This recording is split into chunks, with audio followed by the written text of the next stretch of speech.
శ్రీముఖలింగం ఒక ఊరి పేరు మీదుగా పిలువబడే పురాతనమైన టెంపుల్. 9వ శతాబ్దంలో ఈస్టర్న్ గంగా డైనాస్టీ నిర్మించిన ఈ టెంపుల్ దక్షిణ భారతదేశంలోనే చాలా అరుదుగా కనిపించే నగర స్టైల్ ఆఫ్ ఆర్కిటెక్చర్ ఈ టెంపుల్ సొంతం. శ్రీముఖలింగం ఆంధ్రప్రదేశ్లోని శ్రీకాకుళం నుండి 50 కిలోమీటర్ల దూరంలో ఉంది. పూర్వం ఈ అరణ్య ప్రదేశంలో పెరిగే ఇప్ప చెట్టుని నరకడం వల్ల ఆ చెట్టు మొదలు శివలింగంలా వెలిసింది.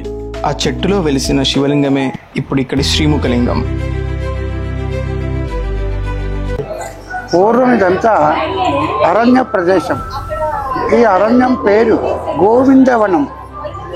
పక్కనే వంశధార నది ఉంది. ఈ వంశధార నదీ ప్రాంతంలో గోవిందవనమయందు లోక కళ్యాణార్థమై నారాయణము అని మహావిష్ణు యాగాన్ని వామదేవ మహర్షి గారు తలంపు చేశారు. అరణ్యములో యాగం చేద్దామని ఆ యజ్ఞాన్ని సమస్తమైన దేవతల్ని వర్తమానం పంపించారు. అతని ఆజ్ఞ ప్రకారంగా దేవతలందరూ కూడా ఈ అరణ్యానికి చేరుకున్నారు. ఈ దేవతల్లో గంధర్వులు అనేవారు ఒక తెగవారు వచ్చారు. వాళ్ళు దేవతలే, గంధర్వులు. వాళ్ళేమున్నారు, స్వామి మమ్మల్ని పిలువడానికి కారణం ఏమిటి స్వామిని అడిగారు. అయినా లోక కళ్యాణార్థమై అందరిని పిలిచాను, మీరు వచ్చారు, చాలా సంతోషం. రేపు ఉదయం ఇక్కడ యజ్ఞ ప్రారంభం చేయబోతున్నాను. దేవతలందరూ కూడా నిండి ఉన్నారు. మీరు తూర్పరణ్యానికి వెళ్ళి యజ్ఞము తాలూకా సమిధులు తీసుకురమ్మని చెప్పాడు. ఆ సమిధుల కోసం తూర్పరణ్యానికి వెళ్ళారు గంధర్వులు. సమిధులు కోస్తున్నారు. సమిధులు కోస్తుండగా అరణ్యంలో ఎవరుంటారు, కోయి వాళ్ళు ఉంటారు. 2000 సంవత్సరాల క్రితం మన గ్రామాల్లో, పల్లెల్లో, పట్టణాలు కూడా నాడు నాగరికత అంటే ఏమి లేదు. అలాంటిది అరణ్యములో ఉండే కోయి వాళ్ళు చెట్టు తాలూకా నారని, ఆకులని శరీరమంద మూసుకుంటూ, ఇంకా కొంతమంది కోయి కన్యలు ఇంకా నాగరికత తెలవక నగ్న దేహాలతో వాళ్ళ కోయి డాన్స్ చేస్తున్నారు. నగ్నముగా పవిత్రమైన గంధర్వులు ఈ కట్టెలు కోస్తుండగా ఆ నగ్న దేహాలతో ఉండే కోయి కన్యలకు వీళ్ళు చూసి కట్టెల్ని మర్చిపోయారు. వీళ్ళు కూడా వాళ్ళతో సమానంగా డ్యాన్సులు చేసుకుని ఆటపాట్లాడుకొని కామాంధులై ఉండిపోయారు. అప్పుడు వామదేవ మహర్షి గారి కోపం వచ్చి, పవిత్రమైన యజ్ఞాన్ని మీరు భంగపరిచారు కనుక ఏ కోయి కన్యలతో మీరు కామాంధులై ఉన్నారో అదే మీకు జన్మొచ్చిన కాకని శపించేశారు. పవిత్రమైన గంధర్వులు కోయి వాళ్ళు అయిపోయారు. ఎప్పుడైతే వాళ్ళ కోయి వాళ్ళు అయిపోయారో ఈ విషయం అనేది నారద మహర్షి గారు తెలిసింది. ఆయన వెళ్ళి చెప్పాడు, నాయన వామదేవుడి తాలూకు శాపం వల్ల మీరు అయిపోయారు, అతనికే మళ్ళీ మీరు శరణు వేడుకుండా అని చెప్పారు. అప్పుడు ఆ కోయి రూపాలతో వామదేవుడి తాలూకు పాదాలపై పడ్డారు. ప్రభు, మా యొక్క తప్పుని క్షమించండి స్వామిని, నా శాపం అమోఘమైన తిరుగులేదు. ద్వాపర యుగం అంతం, కలి ప్రారంభంలో శివుడిక్కడ ఇప్ప చెట్టులో స్వామి గోముఖంతో వెలుస్తాడు. ఆనాడు మీకు ఆ ముఖ దర్శనం కలిగిన నాడే మళ్ళీ మీ దేవలోకానికి మీరు వెళతారు. అంతవరకు కూడా మీరు కోయి రూపాలతో ఈ అరణ్యములే ఉండిపోతారని చెప్పిస్తూ ఆయన లోకానికి ఆయన వెళ్ళిపోయారు. అప్పుడు ఈ కోయి వాళ్ళు ఏం చేశారంటే ఈ అరణ్యాన్ని ఆక్రమించుకున్నారు. చిన్న చిన్న కుటీరములు ఏర్పరచుకున్నారు. ఈ అరణ్యములో పండేవి ఎప్ప పువ్వులే పండుతున్నాయి. ఆ పువ్వులు అమ్ముకొని జీవిస్తున్నారు కోయి వాళ్ళు. వెళ్ళి గండ్రగొడ్డలు తీసుకొచ్చి చెట్టును క్రాసింగ్ ఛేదించేశాడు. చెట్టు పైభాగం పడిపోయింది. ఆ కింద మొదలయ్యేందు ఒక విధమైన కాంతి బయలుదేరింది. ఆ కాంతిని తట్టుకోలేక ఈ రాజు స్పృహ తప్పి పడిపోయాడు.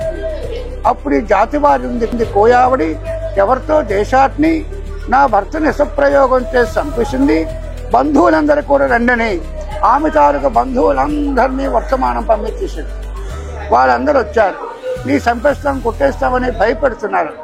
ఆమెకే శరణ్యం లేక భగవంతుడిని ప్రార్థన చేసుకుంది. ఎప్పుడైతే భగవంతుని ప్రార్థన చేసిందో అప్పుడు అగ్ని చల్లారి ఏ మొదలైతే భూమిలో ఉందో ఆ మొదలు ఎందు శంకరుడు గోముఖం వరిష్టారాధులే. ఇక్కడ వాళ్ళు భూములు కూడా అన్నీ ఇచ్చారు. అవన్నీ కూడా రైతురాజధానులు అయిపోయాయి. భూములు కళింగరాజులు భూములన్నీ రైతురాజధానులు అయిపోయాయి. అక్కడ లోపల తొట్టి చూశారు. తొట్టి వెళ్ళావు నువ్వు?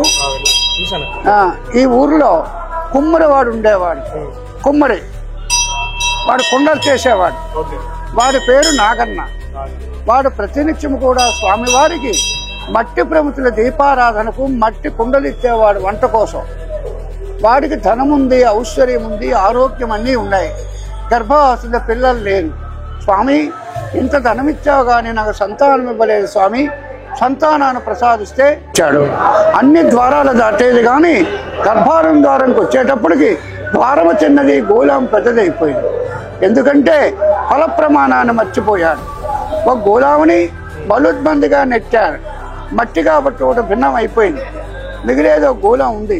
స్వామి, తెలుసో తెలియక నేను చేశాను, ఫల ప్రమాణాన్ని మర్చిపోయాను. ఒక గోళం భిన్నం అయిపోయేది, రెండోది కూడా పోతుందని నాకు భయం వేస్తుంది. ఈ వయసులో నాకు ఇచ్చిన సంతానం కూడా నాకు అక్కర్లేదు స్వామని ఆ పిల్లవాడిని పూజా ద్రవ్యాన్ని ఆ రెండో గోళంలో పడేశాడు. ఆ ద్వారం కాడ పెట్టి కుమ్మడి వాడి ఇంటికి పోయాడు. వాడి తాలూకు భక్తిని మెచ్చుకొని అర్ధరాత్రి సమయం ఉందనేమో ఆ స్వామివారు అక్కడ ఉండే గోళం స్వామి వెనక బాగానే తీసుకున్నాడు. ఇక్కడ అర్చకులు రోజుకొకరు. మరో దినం మనకు పూజారి వచ్చాడు. తలుపులు తీసుకుని రాగానే ఆ ద్వారం కాడ ఉండే గోళం స్వామి వెనక భాగంలో ఉంది. పిల్లవాడు ఆయన పడుకున్నాడు. పూజా ద్రవ్యాలు అందరే ఉన్నాయి. అప్పుడు ఆ కుమ్మరివాడు పిలిపించి ఆ పిల్లవాడిని ఇచ్చిస్తూ పాలు పంచామృతాలు పోసి అభిషేకం చేశారు. ఇప్పుడు కూడా సంతానం లేని వాళ్ళ కానీ, వివాహం కాని వాళ్ళ కానీ, అలాగే ఉద్యోగం, వ్యాపారం, వ్యవసాయం ఏదైనా మంచి కోరికతో ఏ కోరిక కోరుకున్నా సంవత్సరం లోపలే పునర్దర్శన ప్రాప్తి కలుగుతుంది. అలా కొన్ని వేల మంది కూడా వస్తున్నారు. ఒకవేళ మీరు శ్రీముఖలింగం గనక విజిట్ చేస్తున్నట్టయితే ఇక్కడ నుండి 7 కిలోమీటర్స్లో కుర్మ గ్రామం ఉంది. ఈ ప్లేస్ని కంపల్సరీగా విజిట్ చేయండి. కుర్మ గ్రామానికి స్వాగతం. కుర్మ గ్రామం ఫుల్ వీడియో ఆల్రెడీ మన ఛానల్లో అప్లోడ్ చేసి ఉంది. లింక్ కూడా నేను డిస్క్రిప్షన్లో ఇస్తాను, చూడండి. మీరు కనుక మన ఛానల్ని ఫస్ట్ టైం విజిట్ చేస్తున్నట్టయితే సబ్స్క్రైబ్ చేసుకోవడం మాత్రం మర్చిపోకండి.